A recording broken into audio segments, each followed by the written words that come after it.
Baouri va sur la base de l'existant. Est-ce qu'il y en a? Je ne pense pas. Il n'y a pas de l'existant parce que il ne faut pas qu'on se trompe.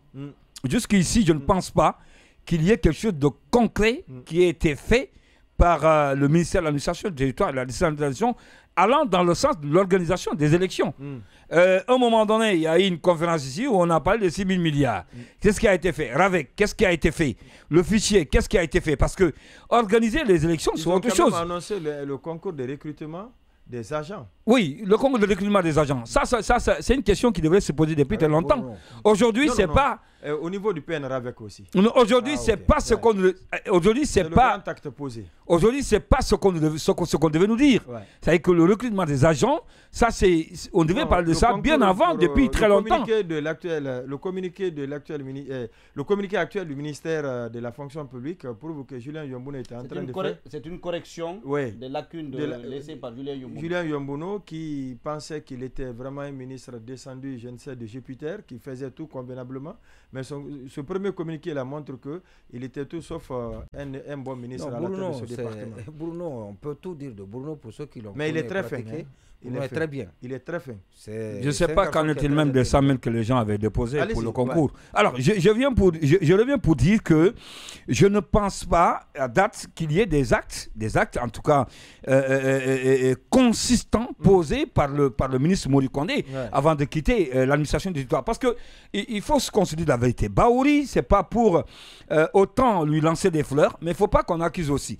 Parce que quand vous venez, on vous a confié la gestion ou la coordination des activités du gouvernement et qu'on parle de l'organisation pour le retour à l'ordre constitutionnel, vous partez sur de l'existant. Alors, ce qu'il est en train de dire, je pense qu'il ne peut dire que lorsqu'il aurait examiné, constaté des choses sur le terrain. Le constat révèle aujourd'hui, moi je pense, sans pour autant se tromper, le constat révèle que aucun acte majeur jusqu'ici n'a été posé. En tout cas, sinon, on aurait posé peut-être le problème et parlé pour ce qui est des avancées pour l'organisation des élections afin d'espérer à un retour à l'ordre rapide constitutionnel. Malheureusement, est-ce que c'est le cas? Non, je ne pense pas. Et donc, je pense que dans cette logique, moi, je le comprends parfaitement lorsqu'ils disent qu'il n'y a pas possibilité d'organiser les élections cette année.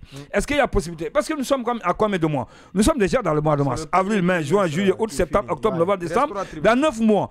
Est-ce que dans 9 mois, on peut parler de l'AVEC, tirer le fichier, organiser des élections et, comme on le dit, aller rapidement au retour à l'ordre constitutionnel? Je ne pense pas que ça soit aussi aisé. Donc, ceci dit, il faudrait peut-être naturellement s'attendre en 2025 pour pouvoir parler de l'organisation des élections. Maintenant, pour ce qui est du président, dans sa communication, quand il dit que cette année-là, il y aura seulement l'organisation... Il y aura seulement. Bon, en fait, il y aura l'organisation du référendum. Du référendum. Voilà, exactement. Alors, est-ce que peut-être ça c'est fermé pour ne pas parler de l'organisation des autres? C'est pas fermé. C'est vous qui fermez dans ce Non, je ne suis pas en train de fermer. Donc, j'ai rouvert. Maintenant, est-ce que ce n'est pas pour ne pas autant prendre des risques? Parce que tout récemment, on a une communication venant du porte-parole du gouvernement qui disait que pour les 24 mois, qui avaient été donc préalablement établis entre la Guinée et les CEDEAO, il n'y aura pas un seul jour de plus. Voilà. Un seul jour de plus. Est-ce que dans cette logique, vouloir prendre un autre engagement pour dire qu'il n'y aura pas organisation cette année et tout à fait faire après le contraire, est-ce que ce n'est pas toujours pour se noyer ou encore se faire rouler dans la farine? Peut-être c'est pour ne pas prendre des risques que la communication n'a pas été faite pour apporter des précisions quant à l'organisation des élections, outre bien sûr que le référendum.